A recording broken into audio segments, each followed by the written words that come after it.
Hey guys, very good morning, good afternoon, and good evening as per the time you are watching the video. Today we are going to start a very important chapter of your syllabus, Insolvency and Bankruptcy Code. IBC, IBC, Insolvency and Bankruptcy Code. मैं आपको बता दूं ये insolvency and bankruptcy code जो है ये आप लोग के लिए one of the very important chapters है. अप्रोक्सीमेटली 10 मार्क्स का आता है. अप्रोक्सीमेटली 10 मार्क्स का आता है आपका इंसॉल्वेंसी बैंक्रप्सी कोड. और ये 10 मार्क्स को कंप्लीट करने में मेरे को कितना क्लासेस लगेंगे? टोटल मिलाकर के 10 क्लासेस लगेंगे. तो I will be taking total 10 classes of insolvency bankruptcy code, जिसका फर्स्ट क्लास अभी है. फर्स्ट क्लास अभी है और मैं आपको बता दूं कि अपने टारगेट करेंगे कि मॉर्निंग में जो लाइव बैच है उनसे मैं पहले बात कर ले रहा हूं, फिर मैं जीडीपीडी वाले से बात करूंगा. जो अपना मॉर्निंग में डेली बोर्ड मीटिंग चल रहा है, डेली कंपनी लॉ का पोर्शन चल रहा है, वो तो मॉर्निंग में चले. और इंसॉल्वेंसी बैंक्रप्सी कोड जो है अपने डेली शाम को 6 बजे मिला करेंगे. डेली शाम को 6 बजे मिला करेंगे फॉर इंसॉल्वेंसी बैंक्रप्सी कोड. ठीक है, तो इससे क्या होगा, आपका सिलेबस जो है बहुत जबरदस्त स्पीड और बहुत बढ़िया पेस पर कंप्लीट होगा. ठीक है ना. और जिन लोग गूगल ड्राइव पेन ड्राइव कर रहे हैं तो भाई ये बैच मैं आप ही लोगों के लिए रिकॉर्ड कर रहा हूँ, जीडीपीडी वाले बच्चों के लिए. आप जिस ऑर्डर में आपको ड्राइव पे क्लासेस दिया जा रहा है आप उस ऑर्डर पे टना टन टन करते चलिए. राइट, चलो स्टार्ट करते हैं दोस्तों. मैं आपको बता दूं इंसॉल्वेंसी एंड बैंक्रप्सी कोड जो है ना सबसे हॉट टॉपिक है इंडस्ट्री का. इंडस्ट्री के अंदर मार्क्स में हो सकता है ये 10-15 नंबर का है बट जब आप इंडस्ट्री के अंदर जाएंगे, आप जब कॉर्पोरेट सेक्टर में जाएंगे, जॉब करेंगे या प्रैक्टिस करेंगे, आप देखेंगे सब बात कर रहे हैं इंसॉल्वेंसी बैंक्रप्सी कोड का. सब के सब लोग बात कर रहे हैं इंसॉल्वेंसी एंड बैंक्रप्सी कोड का. समझे ना. तो ये बहुत जरूरी है कि आप इस चैप्टर को बहुत अच्छे से सीखें. मैं एक बार लाइव वाले बच्चों को ग्रीट कर देता हूं. गुड मॉर्निंग आरव, शर्मी, हेमा, कनिका, कौस्तव, कुलदीप, मोपेंद्र, पलश, रनल, प्रीतिमयी, रेखा, शिबू, शोभलीन, स्फूर्ति, सुरेंद्र, वैभव एंड आज के लिए इतना काफी है. All the remaining ones and Google drive pen drive वाले बच्चों प्लीज अच्छे से पढ़ा करो यार, प्लीज. और लेट लुटा करके मत पढ़ो यार. और एक चेहरे पे थोड़ा सा स्माइल, थोड़ा सा स्माइल. ऐसा नहीं कि प्रेशर में नहीं यार, एंजॉय करके पढ़ो यार, तब मजा आएगा. कुछ सीखने के हिसाब से पढ़ो. मैं आपको बता दूं पूरा इंस्टीट्यूट का कवरेज अपने कर रहे हैं. इसके अलावा इंस्टीट्यूट की किताब में जो लैक्यून है उसको भी मैं दूर करके आपको करवा रहा हूं. मतलब ये आपके लिए वन स्टॉप सॉल्यूशन है मेरे नोट्स, और आपको कुछ भी रेफर करने का दरकार नहीं. फर्स्ट क्लास जो आज है इंसॉल्वेंसी एंड बैंक्रप्सी कोड का, इसका नोट्स ऑलरेडी मैंने आपको जो है ना प्रिपेयर करके रखा है, हैंड रिटन नोट्स. ये मैं अपने टेलीग्राम ग्रुप में शेयर कर दूंगा. जो आप लोगों का टेलीग्राम ग्रुप बना हुआ है ना सीएमए फाइनल, सीए फाइनल, तो उसमें मैं टेलीग्राम ग्रुप में शेयर कर दूंगा. आप वहां से जो है ये नोट जो है ले लीजिएगा. ईमेल मत करिएगा, टेलीग्राम ग्रुप में रहेगा, वहीं से आपको ये मिलेगा. ओके, फिर दूसरा बात, आज शाम को भी 6 बजे अपने मिलेंगे. आज शाम को 6 बजे इसके आगे से क्लासेस कंटिन्यू करेंगे शाम को 6 बजे से. ठीक है. और सेकंड क्लास ऑनवर्ड्स मैं पूरा जैसे नोट्स मैं लिखवाता हूँ पूरा नोट्स लिखवाऊंगा. ठीक है, चलो आ जाओ. फर्स्ट क्लास इंट्रोडक्शन है तो मैंने ऑलरेडी नोट्स यहाँ पर लिख करके रखे हैं. स्टार्ट करते हैं दोस्तों. Come on guys, come on come on come on come on, stay excited. चलो, insolvency and bankruptcy code. Insolvency and bankruptcy code. सबसे पहले आपके दिमाग में ये आना चाहिए कि आखिर ये इंसॉल्वेंसी क्या होता है, बैंक्रप्सी क्या होता है, कोड क्या होता है. ये इंसॉल्वेंसी क्या होता है, बैंक्रप्सी क्या होता है, कोड क्या होता है. पहले ये तीन टर्म को आप समझो. First you need to understand three terms, insolvency, bankruptcy and code. सबसे पहले आ जाओ बैंक्रप्सी. मैं आपको बता दूं बैंक्रप्सी जो है ना बेटा, बैंक्रप्सी ये ओरिजिनेट किया है इटालियन फ्रेज से. इटालियन फ्रेज से बैंक्रप्सी जो है वो ओरिजिनेट किया, जिसका नाम था बैंका. क्या नाम था? बैंका. बैंका मतलब बेंच एंड रोटा मतलब ब्रोकन. तो बैंक्रप्सी जो है बेटा, बैंक्रप्सी वो इटालियन फ्रेज से ओरिजिनेट किया है. इटालियन के दो फ्रेज से, Banca, rotten. Banca means bench, rotten means broken. तो ब्रोकन बेंच हो गया. एक्चुअल में क्या होता था, जब कोई भी बैंकर, इटली में कोई भी बैंकर जब इंसॉल्वेंट हो जाता था, या कोई भी trader as a matter of fact जब इंसॉल्वेंट हो जाता था, वो नहीं चुका सक रहा था अपने क्रेडिटर लोग को, तो बाहर में जो है ना लोग उसका बेंच जो है वो तोड़ देते थे कि इससे धंधा मत करो, इससे और धंधा मत करो. It was a symbolic representation that the person is now insolvent. It was a symbolic representation that the person is now insolvent. उसका बेंच तोड़ दिया जाता था. तो जैसा कि आप देख सक रहे हैं दोस्तों, bankruptcy bankruptcy originated from Italian phrase. So bankruptcy originated from Italian phrase banca, meaning bench, and rota means broken. मतलब if a trader failed to meet his obligation, then his bench was broken to symbolize his failure. उसका bench तोड़ दिया जाता था to symbolize his failure. ये हो गया bankruptcy. Clear है सर? सर insolvency क्या होता है? बेटा insolvency जो होता है ना, inability to pay your creditor. Insolvency means inability to pay your creditor. Now it basically insolvency arises because of two reasons. Either there is a financial failure or there is a business failure. Financial failure और business failure में क्या फर्क है? फटाफट सुनो. Chapter start नहीं हो रहा, इंट्रोडक्शन चल रहा है अभी. Financial failure, insolvency means inability to pay your creditors. It can arise because of two failure, financial failure और business failure. Financial failure मतलब क्या होता है कि तुम्हारा बिजनेस मॉडल तो अच्छा है, बिजनेस मॉडल में खराबी नहीं है, बिजनेस मॉडल अच्छा है, बट तुम ना अपने एसेट और लायबिलिटी को मैच नहीं कर सक रहे हो. मतलब लायबिलिटी ज्यादा हो गया है एसेट से, लायबिलिटी ज्यादा हो गया है एसेट से. ये होता है financial failure. Financial failure arises due to persistent mismatch, due to persistent mismatch between receivable and payable. It arises due to persistent mismatch between receivable and payable. Although business model is generating revenue, business model अच्छा है, it is generating revenue. Business model अच्छा है, it is generating revenue. Business model में खराबी नहीं है, business model बहुत अच्छा है, it is generating your revenue. But तुम्हारा जो एसेट है ना वो मैच नहीं कर सक रहा है लायबिलिटी को. मतलब रिसीवेबल जो आ रहा है ना वो पेबल को मैच नहीं कर सक रहा है. ऐसा क्यों? तुम डेटल को उधार में माल बेच रहे हो 6 महीना का, लेकिन क्रेडिटर से 1 महीना को उधारी पे माल खरीद रहे हो, तो क्रेडिटर तो ड्यू हो गया ना. डेटर को 6 महीना को उधार पे बेचो. You have sold the goods to debtor on 6 months credit, you have sold the goods to debtor on 6 months credit, but you have purchased only on 1 month credit from your creditor, so you have to pay your creditor in 1 month, but you are receiving from your debtor in 6 months. So there is a mismatch, persistent mismatch, regular mismatch in the receivable and payable. Your receivables are not enough to pay your payables. Clear है sir? Business failure means your business model is bakwas. Your business model is bakwas. Your business model is a failure. It is not being able to generate sufficient revenue. It arises because business model failed to generate sufficient revenue. अगर insolvency को resolve नहीं किया गया, देखो दोस्तों, if insolvency is not resolved, insolvency is a state where we are unable to pay the liability. Insolvency is a state where we are unable to pay the liability. If insolvency is not resolved, it will lead to bankruptcy or winding up, yani liquidation. Insolvency is a state in which we are unable to pay the liability. If it is not resolved, it will lead to either bankruptcy or liquidation. It will lead to bankruptcy in case of individual and firm. Bankruptcy is a technical term which we use in case of individual and firm. उसमें उसको फिर हम लोग धंधा उंधा करने नहीं देंगे, उसका एसेट टेक ओवर कर लेंगे लायबिलिटी लोग को चुकाने के लिए.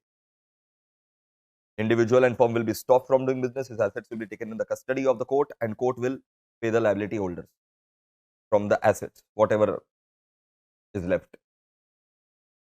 But if insolvency is not resolved in case of corporates, it will lead to liquidation in case of company.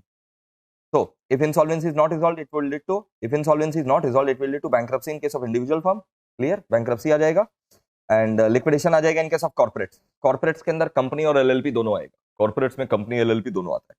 मैंने बता दिया insolvency is a state where assets are insufficient to pay the liability. Clear है ना? ये एक बार ये वाला page पूरा रिवाइज करिए, तो फटाफट रिवाइज करिए, तो ये वाला पेज फटाफट एकदम 2 मिनट दे रहे हैं.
डन है सर। अभी तक हम लोग बहुत सिंपल सिंपल सा बेसिक सीखे हैं सर।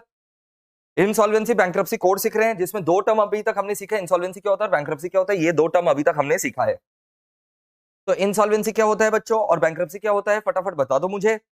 बैंक्रप्सी जो है, bankruptcy originated from Italian phrase, bankruptcy has originated from Italian phrase Banca. Banca means bench, Banca means bench, ठीक है, एंड रोटेन मींस ब्रोकन। तो bankruptcy means broken bench, bankruptcy means broken bench. पक्का? Yes sir, पक्का। And insolvency जो है उसके दो कारण होते हैं बेटा, एक होता है फाइनेंशियल फेलियर और एक होता है business failure. Insolvency arises because of two failure, financial failure and business failure. Financial failure क्या होता है? फाइनेंशियल फेलियर मतलब भाई परसिस्टेंट, तुम्हारा बिजनेस मॉडल अच्छा है but there is a persistent mismatch between receivable and payable. And business failure मतलब तुम्हारा बिजनेस मॉडल ही खराब है यार, it is unable to generate sufficient revenue. Insolvency is a state where we are unable to pay the creditors. If it is not resolved, it will lead to bankruptcy in case of individual and partnership, and in case of corporate, it will lead to winding up. Clear है sir यहाँ तक? अब आ जाओ बेटा, sir ये code क्या होता है, पहले आप ये समझाओ sir. What is code? Insolvency हो गया, बैंक्रप्सी हो गया, सर ये कोड क्या होता है? Code is a combination of various act. पहले क्या था ना, बहुत सारे एक्ट से भारत में इंसॉल्वेंसी को रिजॉल्व करने के लिए एक एक्ट नहीं थे, बहुत सारे एक्ट से। तो अलग अलग एक्ट अलग अलग तरीके से इंसॉल्वेंसी को रिजॉल्व करवाता था, as a result of which बहुत समय लगता था। कोई स्टैंडर्ड तरीका नहीं था, स्टैंडर्ड प्रोसीजर नहीं था इंसॉल्वेंसी को रिजॉल्व करने का। देखो भैया, अगर कोई इंसॉल्वेंट हो गया है, कोई कंपनी अगर इंसॉल्वेंट हो गया, क्या होगा? एनसीएलटी में उसका केस जाएगा। कोई कॉर्पोरेट अगर इंसॉल्वेंट हो जाता है, it is unable to pay the creditors. Corporate अगर इंसॉल्वेंट हो जाता है तो it is unable to pay the creditors. तो क्रेडिटर लोग चला जाते हैं एनसीएलटी के पास। क्रेडिटर लोग कहां चला जाते हैं? एनसीएलटी के पास, कि देखो देखो ये मेरा पैसा नहीं दे। क्रेडिटर लोग एनसीएलटी के पास। अब एनसीएलटी क्या करेगा? एनसीएलटी ना एक रेजोल्यूशन प्रोफेशनल अपॉइंट करेगा। एनसीएलटी एक रेजोल्यूशन प्रोफेशनल अपॉइंट करेगा। रेजोल्यूशन प्रोफेशनल क्या करेगा? वो कॉर्पोरेट को चेक करेगा कि उसका इंसॉल्वेंसी जो है ना, insolvency mean state in which it is unable to pay the creditor, क्या वो रिजॉल्व हो सकता है? क्या वो रिजॉल्व हो सकता है? अगर रिजॉल्व हो सकता है तो रिजॉल्व करेगा, रिजॉल्व नहीं हो सकता है तो वाइंड अप करेगा। जरूरी है ऐसे लोगों को वाइंड अप कर देना, ऐसे कंपनी को वाइंड अप कर देना, इसके पहले वो और क्रेडिटर लोग को रुपया मारे। सोसाइटी के लिए जहर है, they are cancers to the society. So it's better to wind the corporates if their insolvency is not being resolved. So if any corporate defaults, in making the payment to the creditors, then creditors can apply to NCLT. NCLT will appoint a RP, resolution professional, and resolution professional will check whether the insolvency is capable of being resolved. If it is capable of being resolved, it will be resolved. Otherwise, it will be wound up. पूरा 10 class में यही सीखने वाले हम लोग, approx 10 classes. Clear है sir? तो पहले क्या था ना, एक फिक्स प्रोसीजर नहीं था, अलग अलग एक्ट में। इंडियन पार्टनरशिप एक्ट 1932 पार्टनरशिप का इंसॉल्वेंसी के बारे में बोलता था। द कंपनीज एक्ट 2013 कंपनी का इंसॉल्वेंसी के बारे में बोलता था। सरफाशी एक्ट था, सिक्योरेट सरफाशी एक्ट बोल करके था, अभी भी है बट अमेंडमेंट आ गया। सिका एक्ट था, सिक इंडस्ट्रीज कंपनीज एक्ट, सिक इंडस्ट्री कंपनीज एक्ट, बहुत सारे एक्ट थे। इंडिविजुअल के इंसॉल्वेंसी के लिए दो एक्ट थे, presidency town insolvency act, provincial town insolvency act, presidency town insolvency act and provincial town insolvency act, presidency town insolvency act, provincial insolvency act, sick industries companies act. SARFAESI का form है securitisation and reconstruction of financial assets and enforcement of security interest act है, एक act है। Recovery of debt due to bank and financial institution, recovery of debt which is due to Bank and Financial Institution Act, the recovery of debt due to Bank and Financial Institution Act, the Companies Act 2013 के अंदर company का insolvency था, partnership act के अंदर partnership का insolvency था, अलग अलग तरीका था। वो सबको वहां से वो एक्ट या तो डिलीट कर दिया गया या फिर इंसॉल्वेंसी का जो पोर्शन था उस एक्ट में वो हटा दिया गया, या तो पूरा ही एक्ट डिलीट हो गया या इंसॉल्वेंसी का जो पोर्शन था एक्ट के अंदर वो डिलीट कर दिया गया और एक नया सबको कंबाइन करके कोड बनाया गया which is called insolvency and bankruptcy code. So it's a combination of various laws. कौन कौन सा लॉस? कौन कौन सा लॉस? आईबीसी हम बोल रहे हैं it's a combination of various loss. तो कौन कौन सा लॉस देखो, ये देखो, आईबीसी बनाया गया बहुत सारे एक्ट्स को इकट्ठा करके, which acts got repealed and amended due to insolvency bankruptcy code 2016। मैंने बताया ना, presidency town insolvency act, provincial insolvency act, Presidency Town Insolvency Act 1909, Provincial Insolvency Act 1920, Sikh Industries Companies Act 1995. ये रिपील ही हो गया, ये 3 एक्ट रिपील हो गया। Repeal मतलब ये डिलीट हो गया, टोटली डिलीट। देखो इसलिए मैंने रिपील्ड के नीचे एरो दिया है। और कौन कौन सा एक्ट अमेंड हुआ आईबीसी के आने के कारण? The Indian partnership act 1932, the companies act 2013, SARFAESI act 2002। SARFAESI तुम्हारे अलग से भी सिलेबस में है, securitisation and reconstruction of financial assets and enforcement of security interest act 2002, LLP act 2008। फौजन के सरफाशी नहीं भी है, तुम टेंशन मत लो, जिसके है उसी को पढ़ाएंगे, बेसिक्स है। एलएलपी एक्ट 2008 है, recovery of debt due to bank and financial institution act 1993, income tax act 1961, finance act 1994, custom act 1962। My god, this are the list of the acts which got either repealed or amended. 3 act repeal हुआ। बताओ, code समझ में आया? Combination of various laws को बोलते हैं code, and code is always superior than a particular act. तो बाद बाकी सारा एक्ट को ओवरराइड करता है आईबीसी, इंसॉल्वेंसी बैंक्रप्सी कोड। अब मेरे को एक बात बताओ ना, कौन कौन सा एक्ट रिपील हो गया? कौन कौन सा एक्ट रिपील हो गया, फटाफट बताओ। Presidency town insolvency act 1909, provincial insolvency act 1920 repeal हो गया है। Sikh industries companies act 1995 repeal हो गया ये सब। और कौन कौन सा एक्ट अमेंड हुआ मेरे को बताओ, कौन कौन सा एक्ट अमेंड हुआ, फटाफट मेरे को बताओ कौन कौन सा एक्ट अमेंड हुआ। सर अमेंड हो गया sir Indian partnership act 1932, the companies act 2013, income tax act 1961, finance act 1994, custom act 1962, ये सब अमेंड हुए। SARFAESI act 2002, securitisation and reconstruction of financial assets and enforcement of security interest act 2002, full form है recovery of debt due to bank and financial institution act 1996 and LLP act 2008। Got it? Yes sir, got it sir, got it sir. अब मैं आपको बता दूं, आप हैरान हो जाएंगे इंसॉल्वेंसी बैंक्रप्सी कोड लाने का दरकार क्यों पड़ा। वर्ल्ड बैंक ने एक रिपोर्ट निकाला था 2015 में, वर्ल्ड बैंक ने एक रिपोर्ट निकाला 2015 में कि इंडिया में अगर कोई इंसॉल्वेंसी का केस चला जाए कोर्ट में, 4.5 साल लगते हैं, 4.3 years on an average to solve an insolvency. बाप रे, इज एस्टोनिशिंग ह्यूज। जबकि यूके और यूएसए में ये 1.5 years में सॉल्व हो जाते हैं। यूनाइटेड किंगडम और यूनाइटेड स्टेट्स ऑफ अमेरिका जैसे कंट्री में it gets resolved in 1.5 years, but in India it takes 4.3 years।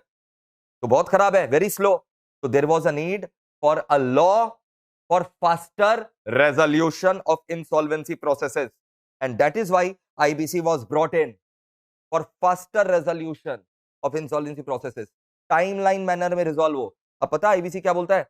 IBC बोलता है maximum to maximum, maximum to maximum 180 days में इंसॉल्वेंसी रिजॉल्व हो जाना चाहिए। केस गया एनसीएलटी के पास, 180 डेज में इंसॉल्वेंसी रिजॉल्व हो जाना चाहिए, नहीं हो रहा तो वाइंड अप करके खत्म करो। चलो अगर एक्सटेंशन भी चाहिए 90 डेज का एक्सटेंशन मिलेगा, 180 प्लस 90 डेज। और सब मिला करके कोर्ट में भी टाइम लग जाता है। मान लो कोर्ट में हम लोग को हियरिंग नहीं मिला, 2-3 हफ्ता बाद का हियरिंग मिला, सब मिला करके 330 डेज, उससे ज्यादा तो बिल्कुल नहीं। स्टैंडर्ड टाइम के इंसॉल्वेंसी को रिजॉल्व करने का 180 days plus 90 days if extension was given by the creditors, 180 plus 90 days if extended by the creditors. And अगर कोर्ट में टाइम लग गया, ट्राइब्यूनल में टाइम लग गया, सब मिला करके भी 330 डेज से ज्यादा तो जा ही नहीं सकता है, मैक्सिमम 330 डेज। तो देखो world bank, world bank issued a report in 2015 which mentioned it takes 4.3 years to resolve insolvency case in India as against 1 year in UK and 1.5 year in USA. That is why IBC was drafted by BLRC, एक committee बनाया गया bankruptcy law को reform करने का committee. Bankruptcy law जो है उसको reform करेंगे, तो कमेटी का नाम रखा गया बैंक्रप्सी लॉ रिफॉर्म कमेटी। तो the committee was formed in the form of bankruptcy law reform committee under ministry of finance. Ministry of finance के अंदर उस समय अरुण जेटली साहब थे। अरुण जेटली साहब के नेतृत्व में एक मिनिस्ट्री बनाया गया था, मिनिस्ट्री ऑफ फाइनेंस के वो हेड थे, उसके अंदर एक कमेटी बनाया गया था। कमेटी का नाम था कमेटी ऑफ, बताओ बीएलआरसी, बैंक्रप्सी लॉ रिफॉर्म कमेटी। तो ये आईबीसी को ड्राफ्ट किसने किया है? बीएलआरसी ने, bankruptcy law reform committee under ministry of finance. और फिर फाइनली लोकसभा में पास हो गया 5 मई को, got pass in Rajya Sabha on 11th May and received president's assent on 28th May and it became applicable from 28th May 2016. It became applicable from 28th May 2016. It is a major step in ease of doing business. बिल्कुल ease of doing business के लिए major step है, क्योंकि लोगों को डर लगता है यार कि कंपनी के साथ धंधा नहीं करेंगे यार, इंसॉल्वेंट हो गया ना तो 4.5 साल पैसा फंस जाएगा यार। अब 4.5 साल पैसा नहीं फंसेगा, अगर पैसा फंस भी गया 1 साल में वो कंपनी या तो रिजॉल्व होगा या वाइंड अप होगा। तो लोकसभा में पास ऑन 5th में, राज्यसभा में 16th में and presidents ascent on 28th में। You have to just remember one day, 28th में इट बिकम एप्लीकेबल। सबसे पहले सेक्शन 1 आता है। सेक्शन 1 एक्सटेंड बोलता है all over India all over India, हाँ सर पता है, आर्टिकल 370 जब से अमेंड हुआ सबसे ऑल ओवर इंडिया, ये शुरू से ही ऑल ओवर इंडिया, इसका आर्टिकल 370 के पहले अमेंड होने के पहले से भी ऑल ओवर इंडिया था। तो सेक्शन 1 का एक्सटेंड किया, it is applicable all over India, पूरे इंडिया के ऊपर एप्लीकेबल है। फिर हम लोग बात करते हैं section 2। Section 1 was extend, section 2 is applicability. Applicability मतलब आखिर किस किस लोगों के ऊपर एप्लीकेबल है, तो मैं बता दूं, insolvency bankruptcy code 2016 is applicable on any company under companies act 2013, any company under companies act 2013, company अगर कंपनीज एक्ट 2013 में पैदा हुआ है, या फिर company under special act, company under special act LLP के ऊपर भी एप्लीकेबल है। तो company under companies act 2013, any company govern by special act जैसे एलआईसी वगैरह गवर्न बाय स्पेशल एक्ट। फिर बताओ LLP, LLP under LLP act 2008, बिल्कुल एलएलपी के ऊपर भी एप्लीकेबल है, LLP under LLP act 2008। Any body corporate notified by CG, कोई भी body corporate which is notified by CG, body corporate notified by CG. जितने भी कॉर्पोरेट डेटर्स हैं उनका अगर कोई इंडिविजुअल इंसान ने गारंटी दिया है वो भी कवर्ड है, personal guarantors of corporate debtor. जैसे मान लो रिलायंस ने लोन लिया और डिफॉल्ट कर दिया, रिलायंस ने लोन लिया और डिफॉल्ट कर दिया, रिलायंस के ऊपर तो आईबीसी अट्रैक्ट होगा। अब रिलायंस का गारंटर था मुकेश अंबानी, तो Mukesh Ambani was personal guarantor for the corporate debtor, Mukesh Ambani के ऊपर भी अट्रैक्ट हो जाए। जितने भी पर्सनल गारंटर्स हैं ऑफ कॉर्पोरेट डेटर्स उनके ऊपर भी अट्रैक्ट हो जाए। क्लियर है सर। इंडिविजुअल और पार्टनरशिप फॉर्म के ऊपर भी एप्लीकेबल है। IBC is also applicable on individual, जो सोल प्रोप्राइटरशिप होता है, पार्टनरशिप फॉर्म होता है, उन लोगों के ऊपर भी एप्लीकेबल। तो मेरे को बता दो किन लोगों के ऊपर एप्लीकेबल है। Company under companies act 2013, company under special act, body corporate notified by city, LLP under LLP act 2018, personal guarantors of the corporate debtor, sole proprietorship and partnership form, any other individual.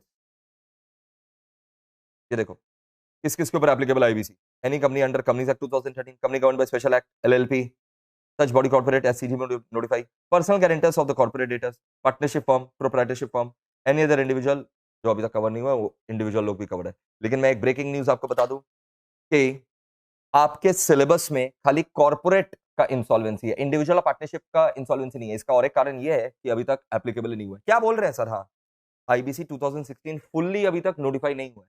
तो जो individual partnership firm उन लोग का जो insolvency बोल रहे हैं ना यहाँ पर एप्लीकेबल है, partnership firm, proprietorship firm, individual के ऊपर एप्लीकेबल तो है कोड, बट अभी तक नोटिफाई नहीं किया गया है। इंडिविजुअल पार्टनरशिप फर्म का इंसॉल्वेंसी अभी तक नोटिफाई नहीं किया गया, कॉर्पोरेट्स का इंसॉल्वेंसी नोटिफाई किया गया है और आपके सिलेबस में कॉर्पोरेट लोग का इंसॉल्वेंसी। मैं एक चीज और बता दूं, it does not apply to banks and financial institution. Banks और फाइनेंशियल इंस्टीट्यूशन के ऊपर एप्लीकेबल नहीं है IBC unless notified by CG. CG अगर अलग से नोटिफाई करेगा तो एप्लीकेबल होगा, जब तक नोटिफाई नहीं करता बैंक के ऊपर और फाइनेंशियल इंस्टीट्यूशन के ऊपर एप्लीकेबल नहीं है। तभी तो येस बैंक जब इंसॉल्वेंट हुआ था तब येस बैंक जो unable to pay the creditor था तो इंसॉल्वेंट ही हो गया ना। Nobody could have applied to NCLT for Yes Bank, और whenever any bank fails nobody can apply for insolvency to NCLT for banks because it is not applicable on banks। ठीक है, क्यों? क्योंकि बैंक के लिए अलग रेगुलेटर बनाया हुआ है आरबीआई, तो आरबीआई ही उसको संभालता है। क्लियर है सर? क्लियर है। तो it is not applicable on banks and financial institution unless notified by CG. IBC लाने का ऑब्जेक्टिव क्या था? बताओ बताओ। 7 main objectives were there IBC लाने का। मैं बताता हूँ। आईबीसी लाने का सबसे पहला ऑब्जेक्टिव तो यही था, जो अलग अलग लॉ है उसको इकट्ठा करना, जो अलग अलग लॉ है उसको कंसोलिडेट करना, consolidate and amend the law relating to insolvency. बताए थे ना, to consolidate and amend the law relating to insolvency of सबका, corporate, firm, LLP, individual, and to provide a time bound resolution process, to provide a time bound resolution process. Time bound हो गया ना, 180 + 90 maximum 330। IBC चाहता है कि अगर कोई insolvent भी हो जाए ना, उसका एसेट का वैल्यू मैक्सिमाइज किया जाए, मैक्सिमम वैल्यू पर एसेट को बेचा जाए, क्रेडिटर्स को चुकाने के लिए एसेट को मैक्सिमम वैल्यू पर बेचा जाए, to maximise the value of asset, to promote entrepreneurship. यार लोगों को एंटरप्रेन्योर बनने में मदद करता है। क्यों सर? कैसे सर? आज अगर हम एंटरप्रेन्योर बन रहे हैं तो हम डर रहे हैं ना धंधा करने से कॉर्पोरेट्स के साथ। I am an entrepreneur but I am having fear to do the business with the corporates because if the corporates default गया मेरा तो पैसा। तो अब ऐसा नहीं है, एंटरप्रेन्योर लोग आगे बढ़ो। अगर कॉर्पोरेट तुम्हारा पैसा मार भी लिया एंटरप्रेन्योर, तो कॉर्पोरेट लोग को हम लोग इंसॉल्वेंसी में लेकर के आएंगे। Increase availability of credit. तो अब क्या है ना, लोग ना क्रेडिट देने से घबराते नहीं है, क्योंकि अगर सामने वाला पैसा मार लिया तो तुरंत चले जाएंगे एनसीएलटी के पास, तो क्रेडिट देने से घबराते नहीं। तो it increases availability of credit and IBC takes care of the interest of all stakeholder. सारे स्टेक होल्डर लोग का भला करता है। और एक रेगुलेटर भी बनाया आईबीबीआई, जो अभी पढ़ने वाले हम लोग। आईबीसी कोड जो है ना, इंसॉल्वेंसी बैंक्रप्सी कोड, उसमें जितने भी रेगुलेशन है वो रेगुलेशन अलग से बनाएगा IBBI, insolvency bankruptcy board of India. Insolvency bankruptcy board of India is the regulator who makes regulation, regulatory body. जैसे SEBI is a regulator of stock market, तो पूरा स्टॉक मार्केट को कौन कंट्रोल करता है? SEBI, because it's a regulator. वैसे ही IBC को पूरा कंट्रोल कौन करेगा? एक सेपरेट बॉडी, रेगुलेटरी बॉडी, जिसका नाम रहेगा IBBI, insolvency bankruptcy board of India, and to provide procedure for related matters. ये सब ऑब्जेक्टिव्स आईबीसी का एक बार रीड कर लीजिए तो आप, मैं 2 मिनट दे रहा हूं, please read objectives of IBC.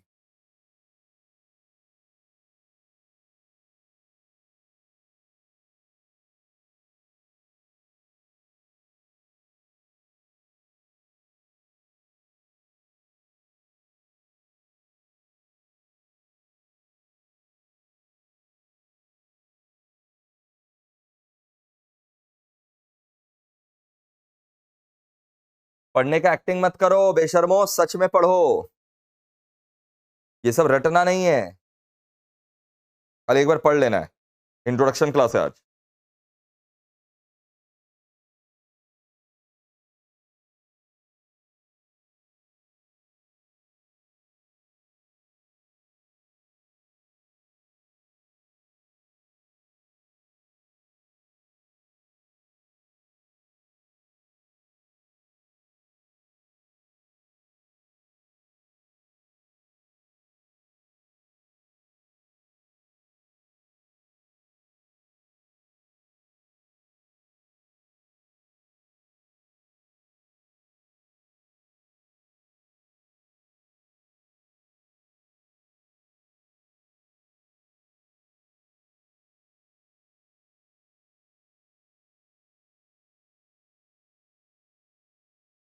Done done done done done है सर, यहां तक डन है। फिर कौन कौन सा एक्ट रिपील हुआ वो तो पढ़ ही चुके थे, कौन कौन सा एक्ट रिपील हुआ। अब आ जाओ आईबीसी के अंदर मेन चीज में, pillars of IBC, structure of IBC, pillars and structures of IBC. तो मैंने आपको बताया सबसे मेन आईबीसी में कौन है? रेगुलेटर है। रेगुलेटर का नाम बताओ। रेगुलेटर का नाम sir, insolvency bankruptcy board of India, IBBI. Full form बोलो, insolvency bankruptcy board of India. Regulator को हम लोग बोलते हैं insolvency bankruptcy board of India, IBBI. और एक तरफ है एडजुडिकेटिंग अथॉरिटी। एडजुडिकेटिंग अथॉरिटी पता कौन है? अरे अदालत, अरे एडजुडिकेटिंग अथॉरिटी, जहां पर हम लोग कॉर्पोरेट को लेकर के जाएंगे, चल पैसा नहीं दे रहा है चल। तो एडजुडिकेटिंग अथॉरिटी दो होता है, एक एनसीएलटी होता है और एक डीआरटी होता है, national company law tribunal and date recovery tribunal. ये जो एनसीएलटी है ना, हमारे सिलेबस में यही है, it will take care of insolvency cases of corporates. तो कॉर्पोरेट का इंसॉल्वेंसी केस है, कॉर्पोरेट का इंसॉल्वेंसी केस है तो एनसीएलटी में जाएगा। कॉर्पोरेट मतलब दो चीज, कंपनी भी और एलएलपी भी। ओके। जो इंडिविजुअल एंड पार्टनरशिप फर्म का इंसॉल्वेंसी का केस है, इंडिविजुअल एंड पार्टनरशिप फर्म का जो इंसॉल्वेंसी का केस है वो जाएगा डीआरटी के पास, डेट रिकवरी ट्रिब्यूनल के पास। Okay sir. तो ये देखिए, सबसे पहले तो स्ट्रक्चर ऑफ आईबीसी हम बता रहे हैं। स्ट्रक्चर ऑफ आईबीसी में दो चीज सबसे इंपॉर्टेंट है, बताओ फटाफट बताओ। Insolvency bankruptcy board of India, सबसे टॉप पर कौन है? IBBI and adjudicating authority. ये जो insolvency bankruptcy board of India है, ये कौन है? Insolvency bankruptcy board of India. ये आपका रेगुलेटरी बॉडी है बेटा, रेगुलेटरी बॉडी है, यही सारा रेगुलेशन बनाता है, यही सारा रेगुलेशन बनाता है आईबीबीआई। मैं आपको बता दूं, ये रेगुलेटरी बॉडी आईबीसी का, and it is a body corporate. सुन लो इधर देखो, it is a body corporate. Body corporate मतलब समझ में आता है? Having perpetual succession, right to use a common seal, separate entity. Body corporate है, perpetual succession, separate entity, right to use a common seal, power to acquire, hold, dispose, power to acquire, hold, dispose property, movable, immovable, tangible, intangible. Printer में सीखे होगे ये सब? हाँ sir सीखे हैं। तो बॉडी कॉर्पोरेट है, having IBBI is a regulatory body which is a body corporate having perpetual succession, right to use a common seal, separate entity, power to acquire, hold, dispose property, movable, immovable, tangible, intangible, power to enter contract, to sue and be sued by its own name. और मैं आपको ये भी बता दूं, IBBI जो है ना, insolvency bankruptcy board of India, insolvency bankruptcy board of India में सुन लो कौन कौन लोग रहते हैं। देखो इधर, IBBI के अंदर कॉम्पोजिशन क्या रहता है? IBBI के अंदर एक चेयरमैन रहेगा, वन चेयरमैन। उसके अलावा वन चेयरमैन के अलावा three members from central government. Central government का जो मिनिस्ट्री है वहां से 3 जन, वो भी मिनिस्ट्री भी फिक्स है। ये जो 3 मेंबर सीजी के यहां से आएगा ना, सेंट्रल गवर्नमेंट के यहां से, एक आएगा मिनिस्ट्री ऑफ फाइनेंस से, एक आएगा मिनिस्ट्री ऑफ कॉर्पोरेट अफेयर से, और एक आएगा ministry of law and justice से। Ministry of finance, ministry of corporate affair, ministry of law and justice. 1 member from ministry of finance, 1 member from MCA, 1 member from ministry of law and justice. हो गया ना, 3 member from city. एक member आएगा RBI से, 1 member from RBI. उसके अलावा 5 members out of which 3 shall be whole time। 5 other members भी रहेंगे, out of which at least 3 shall be whole time। भाई एक्सपर्ट वगैरह भी रख सकते हैं ना हम लोग, इंडस्ट्री के अलग अलग एक्सपर्ट्स को। तो 5 other members out of which 3 shall be whole time। तो कौन कौन रहेगा मेरे को बता दो फटाफट। आईबीबीआई के अंदर कौन कौन रहेगा? आईबीबीआई के अंदर कौन कौन रहेगा फटाफट बता दो। एक चेयरमैन रहेगा, एक चेयरमैन। 3 जन सीजी के यहां से आएंगे। कौन कौन 3 जन सीजी के यहां से आएंगे बताओ तो? 1 member from MCA, 1 member from ministry of finance and 1 member from ministry of law and justice. MCA, ministry of finance, ministry of law and justice. अच्छा, एक कहां से आएगा? आरबीआई से भी आएगा। और 5 फिर क्या रहेंगे? 5 मेंबर रहेंगे, out of which at least 3 shall be whole time। मैं अभी इसका वेबसाइट खोल करके दिखाता हूं, देखो आईबीबीआई का। देखो आईबीबीआई का। आईबीबीआई करेगा क्या? अरे रेगुलेशन बनाएगा, कानून बनाएगा। आईबीसी के अंदर जितना भी रेगुलेशन रहेगा वो आईबीबीआई बनाएगा। और इसके अलावा आईबीबीआई कानून तो बनाएगा ही, इसका मतलब लेजिस्लेटिव फंक्शन कर रहा है। लेजिस्लेटिव मतलब लॉ मेकिंग फंक्शन कर रहा है, लॉ बना रहा है, तो लेजिस्लेटिव बॉडी हो गया। इसके अलावा एग्जीक्यूटिव बॉडी भी है ये। एग्जीक्यूटिव बॉडी मतलब लॉ को इंप्लीमेंट करेगा। और फिर ये क्वासी जुडिशियल बॉडी भी है। क्वासी जुडिशियल बॉडी मतलब, क्वासी जुडिशियल बॉडी मतलब सस्पेंड भी कर सकता है। सस्पेंड किसको कर सकता है? अपने नीचे के लोगों को। इसके नीचे कौन है देखो तो, इसके नीचे आईपीए एंड आईयू, इन लोग को सस्पेंड कर सकता है। ठीक है, आईपी लोग को सस्पेंड कर सकता है। ठीक है, ये क्वासी जुडिशियल हो गया। फाइन लगा सकते, पेनल्टी लगा सकता है। ये क्वासी जुडिशियल बॉडी हो गया। तो आईबीबीआई का 3 रोल है। लॉ बनाता है, रेगुलेशन बनाता है, इसलिए लेजिस्लेटिव बॉडी भी है। इंप्लीमेंट करते हैं इसलिए एग्जीक्यूटिव बॉडी भी है। फैसला भी सुनाता है इसलिए क्वासी जुडिशियल बॉडी भी है। It makes law, so it is a legislative body. It implements law, so it is an executive body. It also imposes penalties. It also passes judgments on IPA, IU. So it is also called quasi-judicial body. तो regulatory body जो IBBI है ना मेरे बच्चों, IBBI regulatory body, उसके अंदर अब 2 जन तुमको दिखाई दे रहा होगा। एक आईपीए दिख रहा होगा और एक आईयू दिख रहा होगा। अब ये आईपीए और आईयू क्या है सुन लो। Insolvency professional agency. आईपीए का फुल फॉर्म होता है इंसॉल्वेंसी प्रोफेशनल एजेंसी। सर ये इंसॉल्वेंसी प्रोफेशनल एजेंसी क्या है? मैंने क्या बोला था याद है तुमको? कि अगर कोई कॉर्पोरेट इंसॉल्वेंट हो जाता है, पैसा नहीं दे रहा है, तो हम लोग उसको एनसीएलटी के पास लेकर के जाते हैं। कोई कॉर्पोरेट इंसॉल्वेंट हो जाता है, हम लोग कहां लेकर के जाते हैं? एनसीएलटी के पास। और फिर एनसीएलटी एक आरपी अपॉइंट करता है, रेजोल्यूशन प्रोफेशनल अपॉइंट करता है, एक प्रोफेशनल अपॉइंट करता है जिसको हम लोग बोलते हैं रेजोल्यूशन प्रोफेशनल। वो रेजोल्यूशन प्रोफेशनल क्या करता है? इंसॉल्वेंसी को रिजॉल्व करने का कोशिश करता है, नहीं होता तो बोलता है सर वाइंड अप कर दो। वो रेजोल्यूशन प्रोफेशनल करता है। अब वो रेजोल्यूशन प्रोफेशनल मिलेंगे कहां बाजार में? वो रेजोल्यूशन प्रोफेशनल वही इंसान माना जाएगा जो एग्जाम्स पास किया है, conducted by insolvency professional agency. तो इंसॉल्वेंसी प्रोफेशनल एजेंसी एक ऐसा एजेंसी है जो रेजोल्यूशन प्रोफेशनल पैदा करता है, इनरोल करता है, रजिस्टर करता है, उन लोग का एग्जाम्स लेता है। और ये रेजोल्यूशन प्रोफेशनल और कोई नहीं होगा, सीए, सीएस, सीएमए होगा। लेकिन इसके अलावा आपको एक और एग्जाम देना पड़ेगा। रेजोल्यूशन प्रोफेशनल बनने का एक सिर्फ पेपर होता है। सीए बन गए, सीएस बन गए, सीएमए बन गए, अब अपने अपने इंस्टीट्यूट में जाओ और एक पेपर और खाली दे दो और रेजोल्यूशन प्रोफेशनल का सर्टिफिकेट मिल जाएगा तुम्हें। Wow sir. तो ये जो इंसॉल्वेंसी प्रोफेशनल एजेंसी है ना, ये एजेंसी सी इंस्टीट्यूट और सीएस इंस्टीट्यूट और सीएमए इंस्टीट्यूट का 3 एजेंसी है। क्या बोल रहे हैं सर? हाँ, ये जो आईपी है ना, देखो आईपी इंसॉल्वेंसी प्रोफेशनल एजेंसी, ये देखो इंसॉल्वेंसी प्रोफेशनल एजेंसी और कोई नहीं है। ये देखो इंसॉल्वेंसी प्रोफेशनल एजेंसी यही है। 3 तो इंसॉल्वेंसी प्रोफेशनल एजेंसी है, सी इंस्टीट्यूट का, सीएस इंस्टीट्यूट का, सीएम इंस्टीट्यूट का। एक Indian institute of insolvency professional of ICAI, एक आईसीएआई का, एक आईसीएसआई का और एक आईसीएमएआई का, institute of cost accountants of India. पूरा नाम याद करो तो भी बढ़िया, नहीं तो अगर खाली याद कर लोगे insolvency professional agency, insolvency professional agency of ICAI, ICSI, ICMAI तो चलेगा।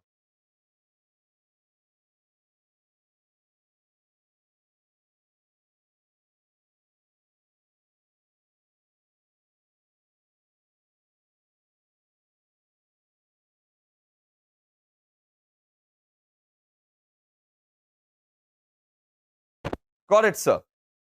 तो एक है आईसीएआई का इंसॉल्वेंसी प्रोफेशनल एजेंसी। तो इंसॉल्वेंसी प्रोफेशनल एजेंसी जो है ना, वो 3 ही है, आईसीआई का, आईसीएसआई का और आईसीएमआई का। Indian institute of insolvency professional of ICAI, एक आईसीएसआई का और एक है आईसीएमआई का। सर इसका क्या काम है सर? अभी तो मैंने बताया अभी तो मैंने बताया भाई, इंसॉल्वेंसी प्रोफेशनल एजेंसी का क्या काम है बताओ। ओ भाई, इंसॉल्वेंसी प्रोफेशनल एजेंसी का क्या काम है बताओ। इसी का तो काम है, इसका मेन काम है to enrol and regulate IP. यही तो आईपी लोग को पैदा करता है, इंसॉल्वेंसी प्रोफेशनल लोग को। जो आरपी का रोल प्ले करेगा ना, वही तो आईपी है। रेजोल्यूशन प्रोफेशनल कौन है? इंसॉल्वेंसी प्रोफेशनल को ही बोलते हैं। तो these agencies will enrol and regulate IPs. 3 IPA है, बता दिए हम। ऑब्जेक्टिव क्या है? अरे अभी तो बताए। इनरोल करेगा आईपीस को, जैसे C institute, C S institute, C M institute student लोग को इनरोल करता है ना। अब वैसे ये जो आईपीए है, आईसीआई, आईसीएसएआई और आईसीएमआई का, यही एजेंसीज जो है इनरोल करेंगे आईपी को, फिर उन लोग को रेगुलेट भी करेंगे। इनरोल करने के बाद देखेंगे तो सही नियम कानून फॉलो कर रहे हैं ना। Promote good ethical conduct, ethical conduct करवाएंगे आईपी से कि घूस मत लेना। Promote growth of IP, they will also want the growth of IP and protect interest of debtor and creator, और डेटा क्रिएटर का तो इंटरेस्ट बचाएगा। तो इंसॉल्वेंसी प्रोफेशनल एजेंसी क्या करेगा? इनरोल करेगा आईपी लोग को, रेगुलेट करेगा आईपी लोग को, promote good ethical code of conduct of IPs, promote the growth of IPs, and protect the interest of data and trade. Clear है सर? क्लियर है सर? क्लियर है? तो अभी तक हम लोग क्या पढ़ रहे हैं? Structure of IBC. Structure of IBC में सबसे पहले कौन था? आईबीबीआई। आईबीबीआई तो भैया रेगुलेटरी बॉडी, और दूसरी तरफ कौन था? Adjudicating authority. वो दो तो एनसीएलटी और डीआरटी। एनसीएलटी मैंने ऑलरेडी आपको बता दिया है। एनसीएलटी क्यों है? एनसीएलटी है for insolvency cases of corporate. Corporate मतलब company and LLP. Company LLP का केस कौन संभालेगा? एनसीएलटी। और डेट रिकवरी ट्राइब्यूनल क्यों है? For insolvency cases of others like individual partnership form. Debt recovery tribunal वो तुम्हारे सिलेबस में नहीं। अब आईबीबीआई के नीचे दो जन अपने पढ़ रहे हैं, आईपीए। अरे आईबीबीआई के नीचे दो जन है, कौन कौन? IPA insolvency professional agency and आयु। आयु पढ़ा रहे हैं, बट आईपीए किसको इनरोल करेगा अभी तो बताया। आईपीए किसको इनरोल करेगा? आईपी लोग को, इंसॉल्वेंसी प्रोफेशनल और इंसॉल्वेंसी प्रोफेशनल एंटिटी। ज्यादा फर्क नहीं है। अगर इंडिविजुअल है तो उसको आईपी बोलेंगे, पार्टनरशिप फर्म खोल रखा है तो आईपीई बोलेंगे, इंसॉल्वेंसी प्रोफेशनल एंटिटी। तुम अगर इंडिविजुअल कैपेसिटी पर प्रैक्टिस करना चाहते हो तो आईपी बन जाओ। तुम लोग 3-4 दोस्त लोग मिलकर के फर्म खोले हो और इंसॉल्वेंसी प्रोफेशनल का फर्म खोले हो, आईपी का फर्म खोले हो, तो आईपीई है। चाहे आईपी हो चाहे आईपीई हो, तुमको इनरोल कहां करवाना पड़ेगा? रजिस्टर कहां कराना पड़ेगा? आईपीए के पास। क्लियर है सर? तो for so good. Sir information utility क्या होता है? मैं बताता हूं। इंफॉर्मेशन यूटिलिटी नाम से पता चल रहा है। अगर कोई कॉर्पोरेट डेटर, कोई अगर कॉर्पोरेट डेटर इंसॉल्वेंट हो गया, क्रिएटर का पे संभाल लिया।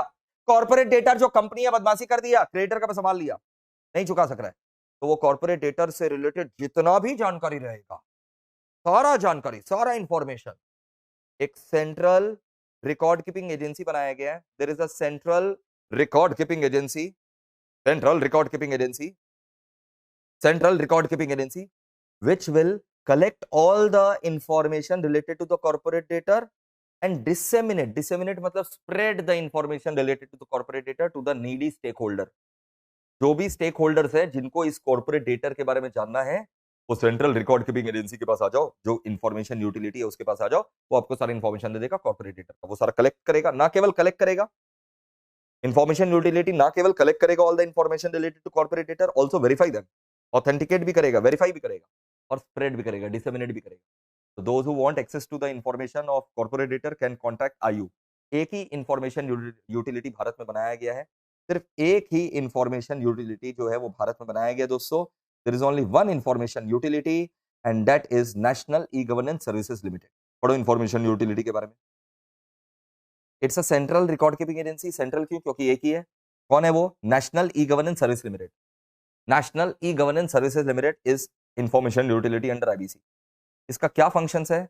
कलेक्ट करेगा, ऑथेंटिकेट करेगा, डिसेमिनेट यानी स्प्रेड करेगा information related to debtors and provide access, access provide करेगा to information stored in electronic database to any person needing them, provide access to information stored in my electronic database। मैंने information electronic database maintain किया, मैं share करूंगा जिसको चाहिए। पढ़ो आयु के बारे में। जस्ट रीड आयु। व्हाट इज आयु? जस्ट रीड करो एक बार।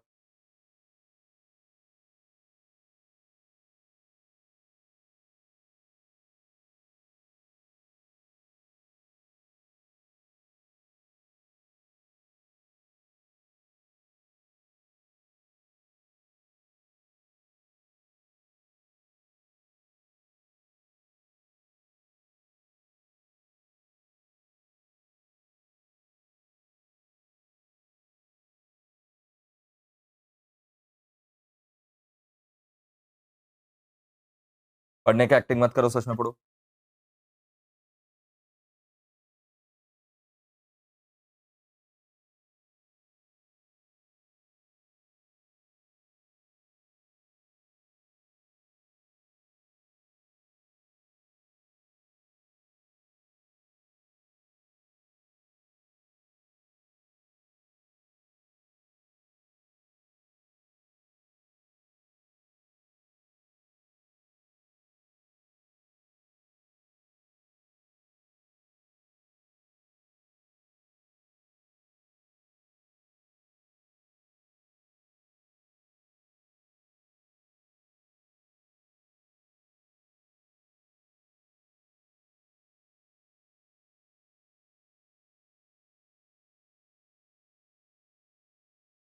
I think it's done.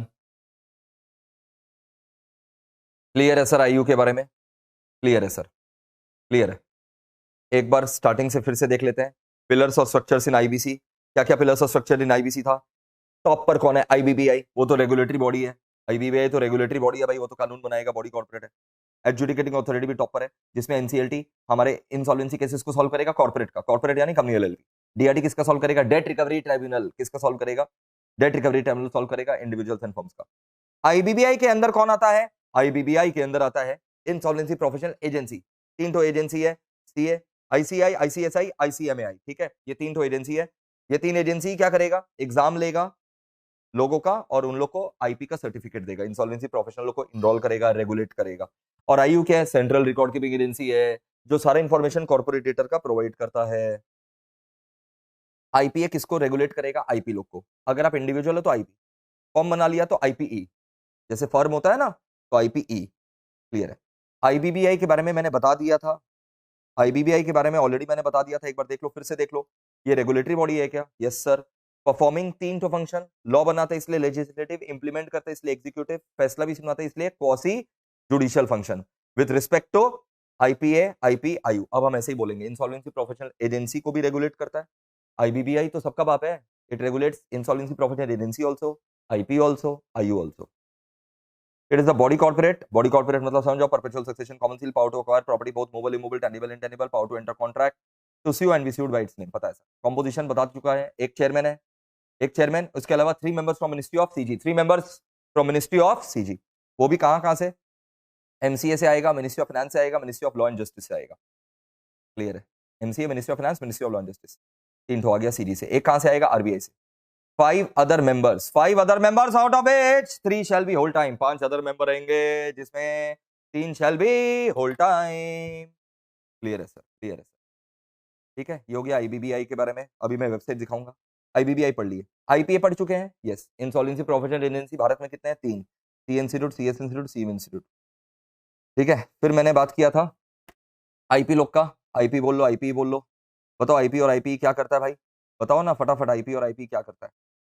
IP और आईपी 3 रोल प्ले करता है। इंसॉल्वेंसी प्रोफेशनल 3 रोल प्ले करता है।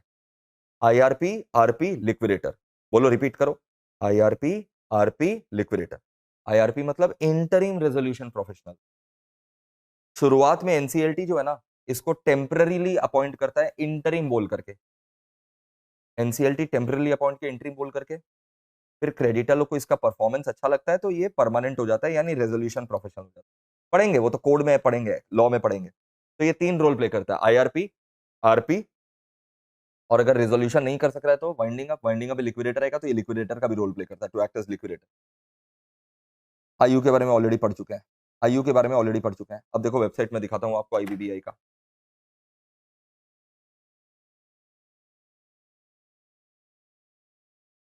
आईबीबीआई, IBBI.gov.in, IBBI.gov.in में जब आप जाएंगे, ये रहा पूरा अलग से वेबसाइट बनाया हुआ है। रेगुलेटर है insolvency, bankruptcy board of India, IBBI.gov.in।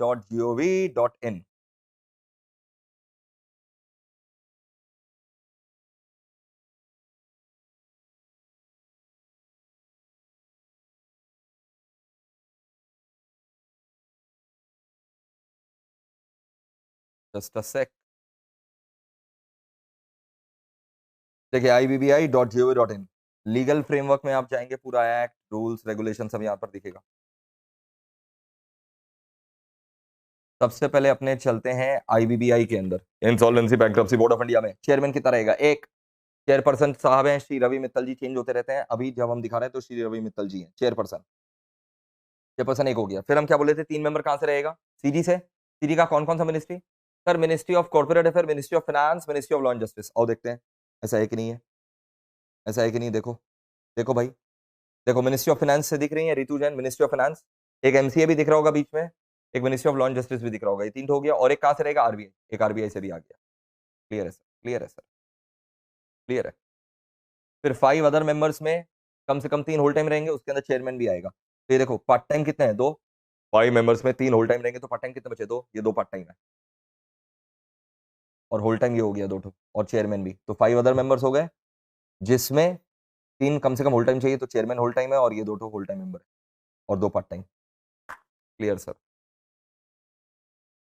Service provider में देखो कौन कौन है। सर्विस प्रोवाइडर में आयु, कितना आयु है? एक ही आयु है। कौन? इंफॉर्मेशन यूटिलिटी एक्ट है, national e governance services limited, national e governance service limited, जो सारा इंफॉर्मेशन देगा कॉर्पोरेट डेटा से रिलेटेड। आईपीए कितना है? 3 आईपीए होगा, इंसॉल्वेंसी प्रोफेशनल एजेंसी। ये देखो name of IPA, Indian institute of insolvency professional of ICI, फिर आईसीएसआई, फिर institute of cost accountants of India का इंसॉल्वेंसी प्रोफेशनल। क्लियर ना? यस सर, मजा आ गया सर। आईपी कितना है? आईपी तो बहुत सारा होगा ना रे, आईपी और आईपी तो बहुत सारा होगा। वो तो हम ही लोग बनेंगे ना आईपी एग्जाम दे करके, और आईपी इंसॉल्वेंसी प्रोफेशनल। देखो बहुत सारा आईपी है, बहुत सारा। वाह वाह, लंबा लिस्ट है रे। नेम ऑफ आईपी चलते जाएगा, चलते जाएगा, चलते जाएगा, चलते जाएगा, चलते जाएगा, ऐसा टोटल 153 रिकॉर्ड्स आते हैं। आइडिया लग रहा है सब चीज का? पूरा प्रैक्टिकली पढ़ते हैं यार सब कुछ।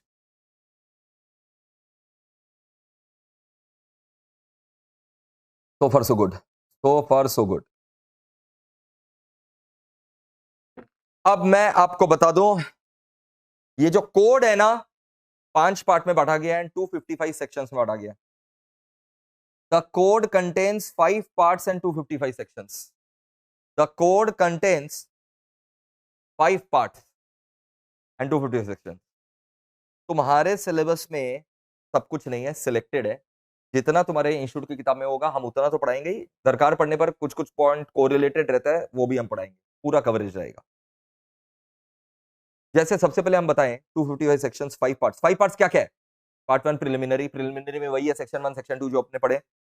एक्सटेंट, सेक्शन 1 क्या था? Extent whole of India. Section 2 क्या था? एप्लीकेबिलिटी। तो पार्ट 1 प्रिलिमिनरी। पार्ट 2 इंसॉल्वेंसी को रिजॉल्व करो या फिर लिक्विडेशन करो, इंसॉल्वेंसी रिजोल्यूशन या फिर liquidation of corporates.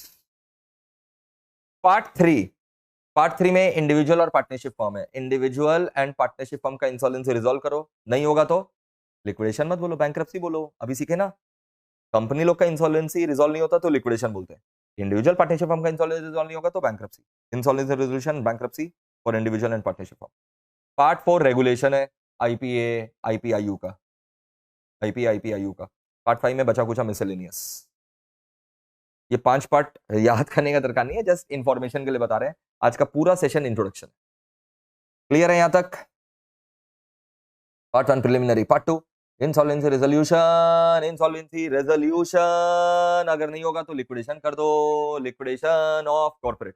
Part 3 insolvency resolution, नहीं होगा तो बैंक्रप्सी कर दो for individual and partnership form. And part 4 regulation of IP IPIU, regulation of IP IPIU. Part 5 क्या है? मिसलेनियस। अब कानून यहां से चालू हो रहा है, यहां से ध्यान लगाना है, यहां से एग्जाम में पूछे जाएंगे। अभी तक जो पढ़े हैं क्या वो एग्जाम में नहीं पूछे जाएंगे? क्यों नहीं पूछे जा सकते? बिल्कुल पूछे जा सकते हैं, बट एग्जाम ओरिएंटेड नहीं है। इंट्रोडक्शन था, ढांचा था, यहां से तो प्रॉपर चालू हो रहा है कोड।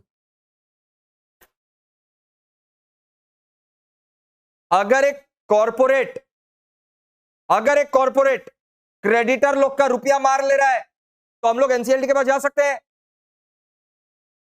आंसर इज, अगर एक कॉर्पोरेट क्रेडिटर लोग का रुपया मार ले रहे तो हम लोग एनसीएलटी के पास जा सकते हैं, बट मिनिमम डिफॉल्ट 1 करोड़ रहना चाहिए। 1-2 लाख रुपया मारेगा तो नहीं जा सकते एनसीएलटी के पास। Corporate should have defaulted minimum 1 crore, then we can apply to NCLT. And who can apply to NCLT? 3 प्रकार के लोग एनसीएलटी के पास जा सकते हैं। Financial creditor, operational creditor, creditor भी दो प्रकार के होते हैं, फाइनेंशियल क्रेडिटर, ऑपरेशनल क्रेडिटर, और एक कॉर्पोरेट एप्लीकेंट। कॉर्पोरेट एप्लीकेंट मतलब जो कॉर्पोरेट डेटर पैसा मारा है ना, कम से कम 1 करोड़, उसको लग रहा है यार हम क्यों पैसा नहीं दे सक रहे हैं, कहीं हम इंसॉल्वेंट तो नहीं है, चलो यार खुद ही चलते हैं। इससे क्रेडिटर लोग का पत्थरबाजी से बचने के लिए कभी कभार कॉर्पोरेट डेटा लोग खुद ही चला जाता है एनसीएलटी के पास कि देखो भैया हम तो हाथ खड़ा करते रहे, तुमको जो करना करो, इंसॉल्वेंसी रिजॉल्व करना करो, नहीं तो वाइंड अप करना वाइंड अप करो।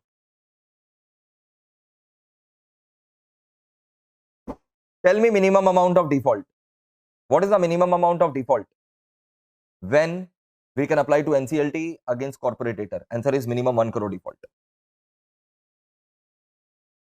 Minimum 1 crore default.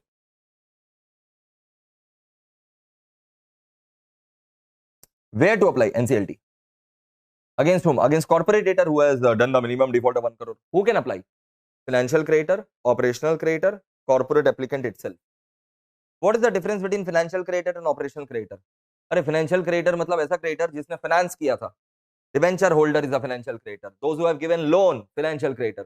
Banks, financial institution, debenture holder, bank, financial institution, debenture holder, any other person who has given loan to the corporate debtor who has defaulted, financial creditor.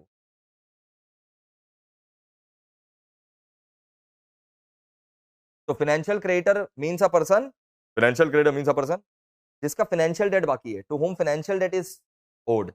Financial creditor means a person to whom financial debt is owed, and also includes legal representative or assignee. मान लो financial creditor mister A था, 1 करोड़ का loan दिया था, default कर दिया company ने, mister A का 1 करोड़ का लोन डिफॉल्ट कर दिया कंपनी ने।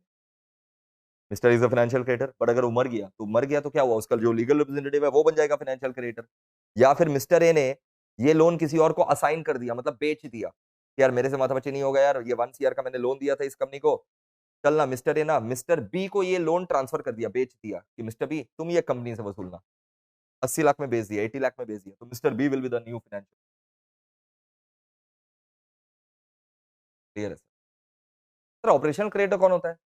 जो बिजनेस कर रहा था और डेट उसका ड्यू हो गया। Operational creditor means a person to operational debt is owed and includes, बिल्कुल उसका जो लीगल रिप्रेजेंटेटिव है, असाइनी है, बिल्कुल वो भी आएगा। जैसे एग्जांपल दीजिए सर ऑपरेशनल क्रेडिटर का, रॉ मटेरियल सप्लायर का 1 करोड़ मार लिया, सैलरी एंड वेजेस मिलाकर के 1 करोड़ हो गया, तो raw material supplier, salary, wages, government का taxes, these are all examples of operational creditors.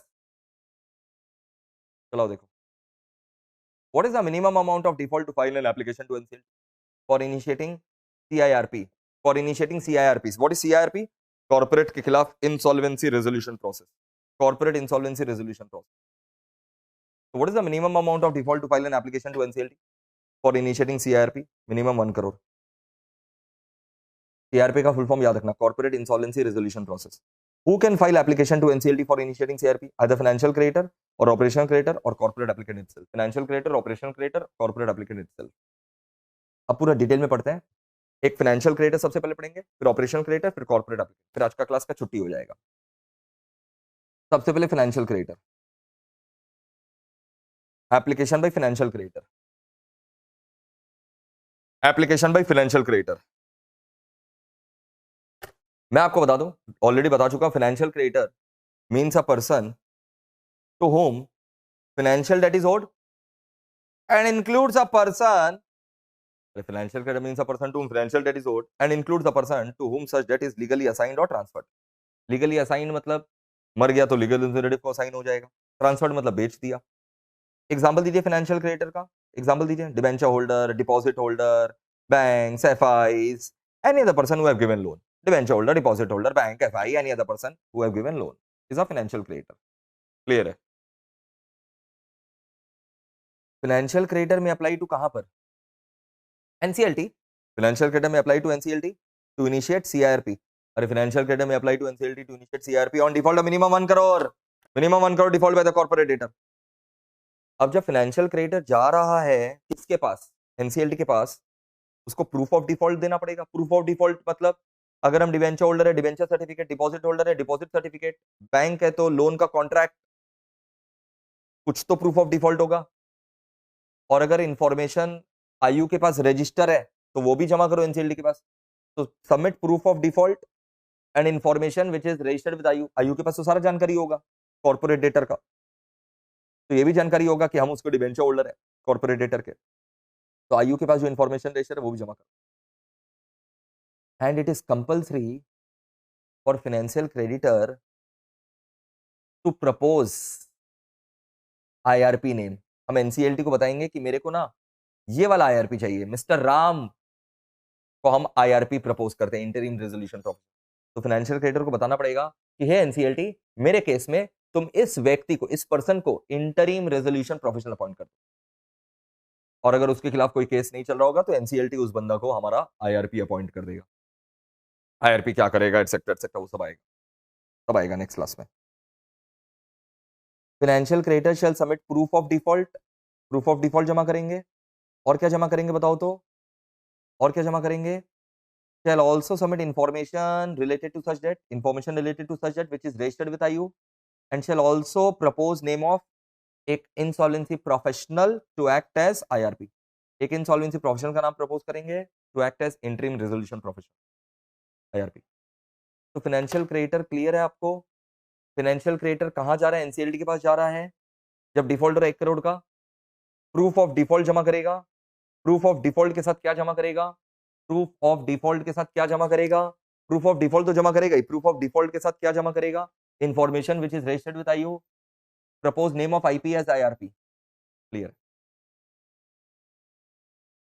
मतलब फाइनेंशियल क्रेडिटर जो है ना पूरे टशन में रहेगा।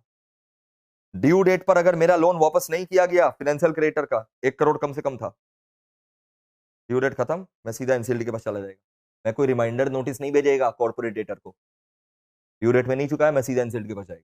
क्लियर? अब आ जाओ ऑपरेशनल क्रेडिटर। ऑपरेशनल क्रेडिटर में ऐसा नहीं होता कि कॉर्पोरेट डेटर अगर ड्यू डेट पर नहीं चुकाया पेमेंट तो हम सीधा एनसीएलटी के पास चले जाएं, ऐसा अलाउड नहीं है। फाइनेंशियल क्रेडिटर सीधा एनसीएलटी के पास जा सकता है। If corporate debtor has defaulted on the due date, straight away financial creditor can apply to NCLT, but not in case of operational creditor। अगर ड्यू डेट पर मेरा पैसा नहीं मिला, मान लो मैं operational creditor, raw material supplier हूं, due date खत्म हो गया, मेरा पैसा नहीं चुकाया कॉर्पोरेट डेटर ने, तो पहले मेरे को बोला गया आप डिमांड नोटिस भेजो along with a copy of invoice, invoice copy, bill along with demand notice की पैसा दे दो। ड्यू डेट खत्म हो गया, पहले डिमांड नोटिस भेजो कॉर्पोरेट डेटर को, giving corporate debtor 10 days time. अब वो 10 दिन में क्या करेगा कॉर्पोरेट डेटर? भाई पेमेंट कर देगा। या हो सकता है पेमेंट पहले कर चुका हो, मेरे को रिमाइंड करवाएगा कि पेमेंट तो हो चुका है, या हो सकता है हम लोग का डिस्प्यूट चल रहा हो तो remind about an existing dispute. Operational creditor का अगर डिफॉल्ट हो जाता है वो तुरंत एनसीएलटी के पास नहीं जा सकता, वो कॉर्पोरेट डेटर को 10 days का टाइम देगा, डिमांड नोटिस भेजेगा, demand notice along with a copy of invoice and give corporate debtor 10 days time. अब 10 दिन में कॉर्पोरेट डेटर 3 में से कोई भी अगर एक काम कर दिया ना तो हम एनसीएलटी के पास नहीं जा सकते। अगर कॉर्पोरेट डेटर ने 10 दिन में ये 3 में से कुछ भी कर दिया, या तो सराफत से पेमेंट कर दिया, या पेमेंट किया हुआ था रिमाइंड करवा दिया, या डिस्प्यूट चल रहा है उसके बारे में रिमाइंड करा दिया, remind about an existing dispute. नया डिस्प्यूट नहीं, नया डिस्प्यूट अभी नहीं बोल सकते, एग्जिस्टिंग डिस्प्यूट। एग्जिस्टिंग डिस्प्यूट मतलब कॉर्पोरेट डेटर मेरे को चिट्ठी लिखा, मेल किया कि why are you asking money, why are you asking money, you supplied inferior quality product, defective product, that is why your payment stuck. Okay, तो ये पहले से वो बता रखा था, मेरे डिमांड नोटिस भेजने के पहले ही ये डिस्प्यूट अराइज हो चुका था, और वो डिस्प्यूट पहले ही कर चुका था कि गुड्स ठीक नहीं है, तभी एग्जिस्टिंग डिस्प्यूट है जो मेरे को रिमाइंड करा रहा है। बट ऐसा नहीं कि हम डिमांड नोटिस भेज दिया वो बोल रहे हैं पेमेंट नहीं करेंगे क्योंकि तुम्हारा माल खराब है, गुड्स खराब है, ना ना, ये एग्जिस्टिंग डिस्प्यूट नहीं बना रहेगा, हम एनसीएलटी के पास जा सकते हैं। तब हम एनसीएलटी, अगर ये तीनों में से तुमने कुछ भी नहीं किया तो हम एनसीएलटी के पास चले रहेंगे, 10 दिन खत्म हुआ, अब हम एनसीएलटी के पास जाएंगे। Operational creditor can apply to NCLT, वही along with proof of default, copy of demand notice, proof of default, copy of demand notice.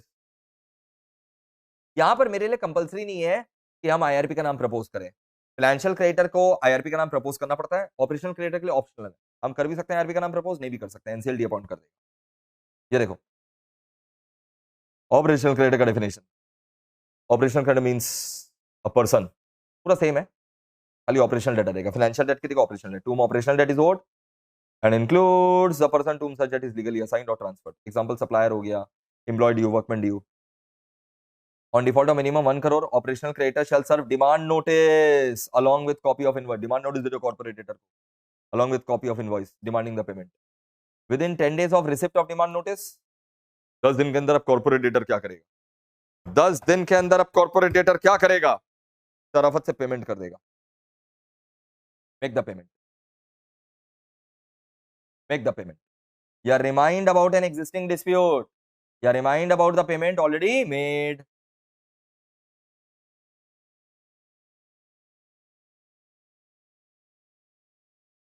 अगर 10 दिन में तुमने ऐसा कुछ नहीं किया ना, कसम है मेरे को, हम एनसीएलटी के पास चले जाएंगे. If no such action is taken within 10 days of receipt of demand notice,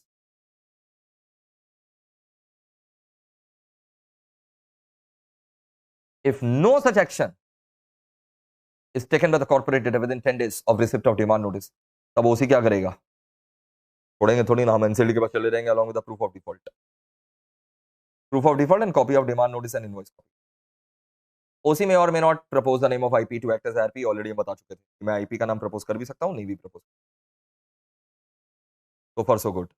So far so good. Clear है एकदम. बेशर्मो, ये नोट्स टेलीग्राम ग्रुप से डाउनलोड करके खाली पढ़ना नहीं है, लिख लेना कॉपी में. लिखते लिखते पूरा याद हो जाएगा, गारंटी है. क्योंकि इसके बाद के नोट्स मैं लिखवाने वाला हूं ना, तो ये आधा लिखा हुआ है आधा नहीं लिखा हुआ, ऐसा नहीं होना चाहिए. ये नोट्स आप लोग कॉपी में लिखेंगे, कॉपी मेंटेन करिए. एग्जाम के एक दिन पहले इसका इंपॉर्टेंस समझ में आएगा. ये हैंडरिटन नोट्स का इंपॉर्टेंस अभी नहीं समझ में आ रहा है ना, तो एग्जाम के एक दिन पहले जरूर आएगा समझ में. समझे? अब आ जाओ कॉर्पोरेट एप्लीकेंट. ये बड़ा सिंपल है यार. कॉर्पोरेट एप्लीकेंट मतलब person on behalf of corporate debtor. Corporate debtor के बिहाफ पर लोग एनसीएलटी चले जा रहे हैं. मतलब कॉर्पोरेट डेटर के लिए लोग कहां चले जा रहे हैं? एनसीएलटी. हाँ, डिफॉल्ट हुआ 1 करोड़ का. Corporate applicant means a person who on behalf of corporate debtor, on behalf of corporate debtor applies to NCLT if there is a default of minimum 1 crore. यार ये सेम है यार. कॉर्पोरेट एप्लीकेंट मतलब corporate debtor खुद ही चला जा रहा है एनसीएलटी के पास, क्योंकि उसने डिफॉल्ट किया 1 करोड़ का. सर वो खुद क्यों जाएगा? पत्थर खाना है क्या क्रेडिटर लोग का? भाई चले जाए एनसीएलटी के पास, रिजॉल्व करवा ले. प्रूफ ऑफ डिफॉल्ट जमा कर, बुक्स ऑफ अकाउंट्स भी जमा करना पड़ेगा. यहाँ अलग पॉइंट क्या है? बुक्स ऑफ अकाउंट्स जमा करना पड़ेगा. Submit proof of default, submit books of accounts, और प्रपोज करना पड़ेगा. कंपलसरी है. जैसे फाइनेंशियल क्रेडिटर प्रपोज करता था आईआरपी, आपको भी आईआरपी का नाम प्रपोज करना कंपलसरी. यहां तक के जो नोट्स हैं टेलीग्राम ग्रुप पर आपको अवेलेबल है. टेलीग्राम ग्रुप जो है वहां से ये नोट्स डाउनलोड करके कॉपी में लिख लीजिए और अच्छे से पढ़ लीजिए. नेक्स्ट क्लास अपने यहां से कंटिन्यू करेंगे, इसके बाद के टॉपिक्स कंटिन्यू करेंगे. क्लियर ना? इसके बाद के टॉपिक्स अपने कंटिन्यू करेंगे नेक्स्ट क्लास. जो बच्चों ने अभी तक इनरोलमेंट नहीं कराया है, meplclass.com पर जाकर के इनरोलमेंट करा सकते हैं. और अपने फ्रेंड लोग को भी रेफर कर दिया करो यार. अगर क्लास अच्छा लगता है, क्वालिटी एजुकेशन सच में दिखता है, वैल्यू फॉर मनी दिखता है, वैल्यू फॉर टाइम दिखता है कि कम टाइम में इतना ज्यादा पढ़ाई हो जाता है. टाइम भी तो इंपॉर्टेंट है भाई, टाइम भी तुम्हारा एसेट है. कम टाइम में ज्यादा पढ़ाई होना चाहिए. ऐसा नहीं कि टीचर 3 घंटा बैठाइए और आउटपुट जो है 1 घंटा का भी नहीं मिलता. मेरे यहाँ पर 1 घंटा पढ़ करके 3 घंटा का आउटपुट. तो अगर वाकई में ऐसा है तो दोस्तों को भी रेफर कर दिया करो भाई, तुम्हारे भरोसे ही है. ठीक है ना? चलो मिलते हैं नेक्स्ट क्लास में. मिलते हैं नेक्स्ट क्लास में. यहां तक अच्छे से पढ़ करके रखना बेटा. Thank you so much. Lots of love. ठीक है, बाय बाय.